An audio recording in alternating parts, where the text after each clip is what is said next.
Samantha secret engagement గురించి కొన్ని ఆసక్తికరమైన విశేషాలు చక్కర్లు కొడుతున్నాయి.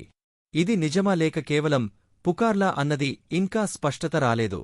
అయితే ఈ విషయంపై సోషల్ మీడియాలో హాట్ టాపిక్గా మారిన కొన్ని పాయింట్లు ఇవి. సమంత చేతిపై కనిపించిన డైమండ్ రింగ్ ఫోటో సోషల్ మీడియాలో వైరల్ అయింది. ఈ రింగ్ చూసి ఆమె రహస్యంగా ఎవరితోనో నిశ్చితార్థం చేసుకుందని ఫ్యాన్స్ ఊహించటం ప్రారంభించారు.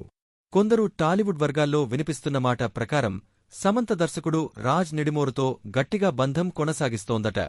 సాధారణంగా వ్యక్తిగత జీవితానికి సంబంధించిన విషయాల్లో సమంత ఓపెన్గా ఉండేది. కాని ఈసారి మాత్రం ఆమె ఎంగేజ్మెంట్ రూమర్స్పై ఎటువంటి స్పందన ఇవ్వలేదు. ఇది నిజమేనని, అందుకే సమంత సైలెంట్గా ఉందని కొందరు అభిప్రాయపడుతున్నారు. తాజా ప్రాజెక్ట్స్, వెబ్ సిరీస్లు, అంతర్జాతీయ సినిమాల్లో నటించడం మొదలుపెట్టిన ఆమె మరో ప్రేమలో పడే అవకాశముందా అనే ప్రశ్న అభిమానులను కుతూహలానికి గురిచేస్తోంది. సమంత నిజంగా ఎంగేజ్ అయిందా, లేక ఈ డైమండ్ రింగ్ వెనుక మరో సీక్రెట్ ఉందా అన్నది ఇంకా మిస్టరీగానే ఉంది. అయితే ఆమె జీవితంలో ఏదో కొత్త మార్పు జరిగినట్లు మాత్రం స్పష్టంగా కనిపిస్తోంది.